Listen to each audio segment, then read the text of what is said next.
लड़ने की ज़रूरत क्या है। जब हमारे लोग स्कूलों में पढ़ने लगे तो सारे स्कूल बंद किए जा रहे हैं। हमारे लोग पढ़ लिख करके नौकरियाँ पाने लगे तो सभी विभाग को प्राइवेटाइजेशन किया जा रहा है, निजीकरण हाथों में दिया जा रहा है, ताकि इनका जो है कि यहाँ के बहुजन समाज के लोगों का आरक्षण ही समाप्त हो जाएगा। निजीकरण होगा तो हम प्राइवेट हाथों में भेज देंगे। पहले जो शासन चलता था कि बाल जैसे कि आज मुकेश अंबानी और गौतम अडानी का शासन चलता है। मैं उन लोगों के कंपनियों में काम कर चुका हूँ। प्राइवेट कंपनी वाले क्या करते हैं, कितनों बढ़िया आपका करता है, कितनों बढ़िया कर्मचारी हैं, अगर उनको आपको फेंकना है तो 12 बजे रात को भी वो जो है अपना गेस्ट हाउस खाली करा देंगे। वही चीज़ उत्तर प्रदेश सरकार चाहती है कि हम अपने हिसाब से रखेंगे कर्मचारी, कम पैसे पर रखेंगे, जब मर्जी करेगी उनको 12 बजे रात को भी हम छुट्टी करके बाहर कर देंगे। यही मंशा सरकार की है। इसके लिए हम लोगों को जो है कि लड़ना होगा और गांव-गांव में हम लोगों को चल करके समझाना होगा। इतनी आर्थिक स्थिति बिगड़ चुकी है। महंगाई का एक ही कारण है कि यहाँ के लोग शिक्षित न हो पाए। इतना महंगा कर दो सामान ताकि वो नमक और तेल में ही परेशान रहे, अपने बच्चों को स्कूल में भेज पाए।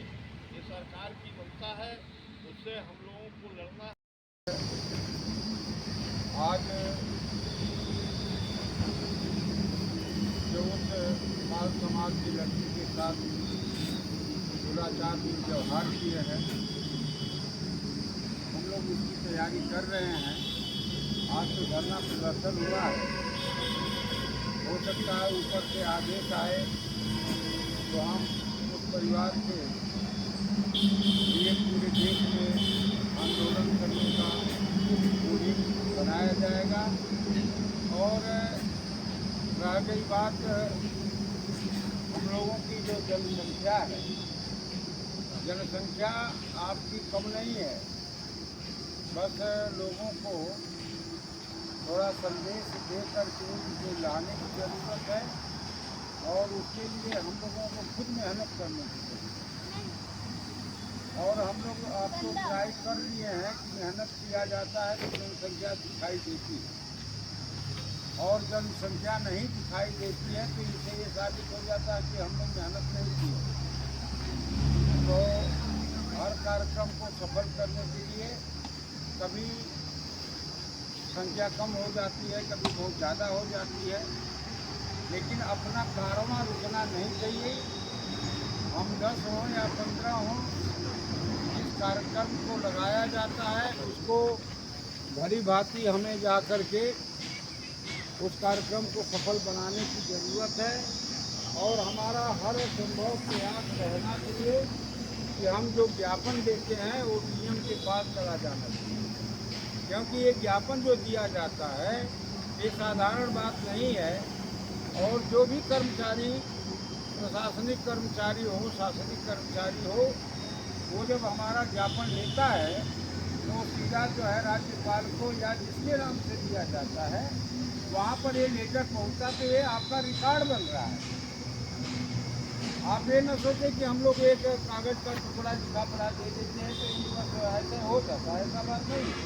ये रिकॉर्ड बनाया जाता है, पूरे जो है देश स्तर पर आपका ये रिकॉर्ड बनाया जाता है। जिस दिन ये रिकॉर्ड खंगाला जाएगा और आपकी शासन प्रशासन में भागीदारी बनेगी, उस दिन ये जितने भी आपने ज्ञापन दिया है, पत्रक दिया है, उसको खंगाला जाएगा कि भाई इतना मोटा पत्रक आया तुम्हारे पास, तुम लोगों ने कभी इस पर ध्यान नहीं दिया।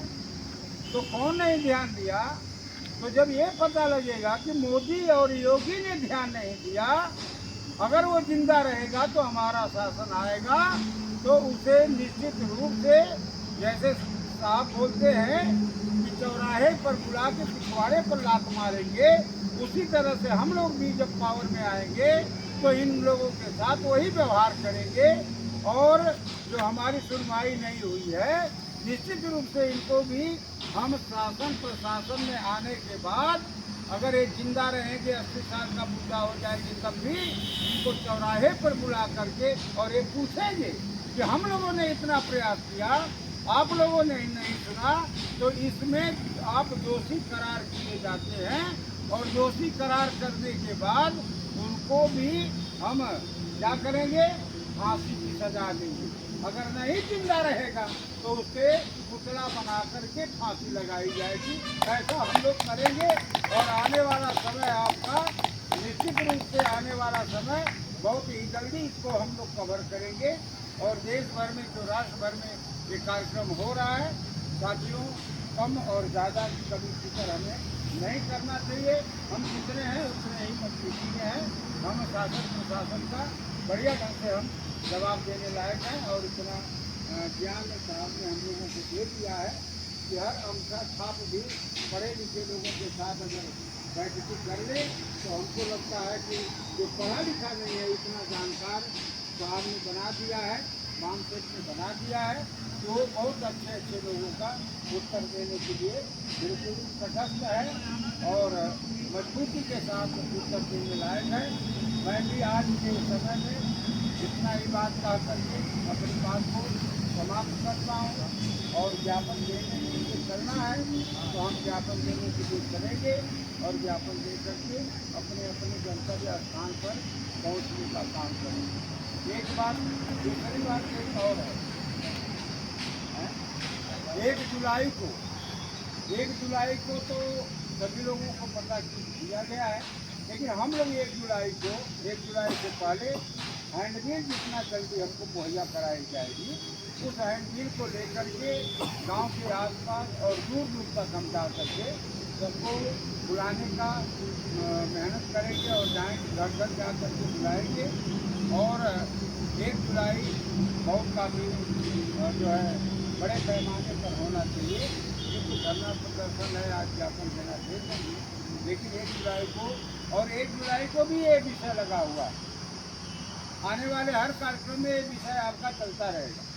तो हम आज जो लेट हुआ है उसका कारण जो है, एक यहाँ जो है खजूर गांव का लड़का है जो प्रदीप चौहान, उसको 7 साल की सज़ा हो गई है, उसके बारे में भी हम लोगों को सोचना है। बिल्कुल ही त्यौहार करते थे हम लोगों के साथ, संगठन में नहीं आते जाते थे, बल्कि उसके खिलाफत में बोलते थे। लेकिन खिलाफत बोलने वाला विरोधी होता है, दुश्मन नहीं होता। आज नहीं तो कल उसको समझाया जाएगा तो फिर हमारे साथ में आ जाए, लेकिन जब रहेगा तभी तो आएगा। दूसरी बात जो लाऊ जी पत्नी है वो भी अपने मौत से जूझ रहे हैं, उनको भी जो है हम लोग सुबह हमारे यहाँ संदेश आया कि साहब आप आ जाइए, आप आ जाते हैं, कोई बतिया लेते हैं तो ये बहुत काफ़ी देर तक फिट हो जाता है। तो हमने कहा कि आज धरना प्रदर्शन है, धरना प्रदर्शन के बाद हम जब लौटेंगे तो आप यहाँ आएंगे। तो साथियों हम लोगों को जो है हमारे लोग भी फंसे हुए हैं, उनके बारे में हम ही लोगों को चिंता करना होगा। हम ही लोग उनके माई बाप बनेंगे, उनके गार्जियन हम ही लोग बनेंगे। और इनको भी ध्यान में देते हुए आप लोग उठेंगे और ज्ञापन देने के लिए हम करेंगे। इन्हीं बातों के साथ अपनी बात को समाप्त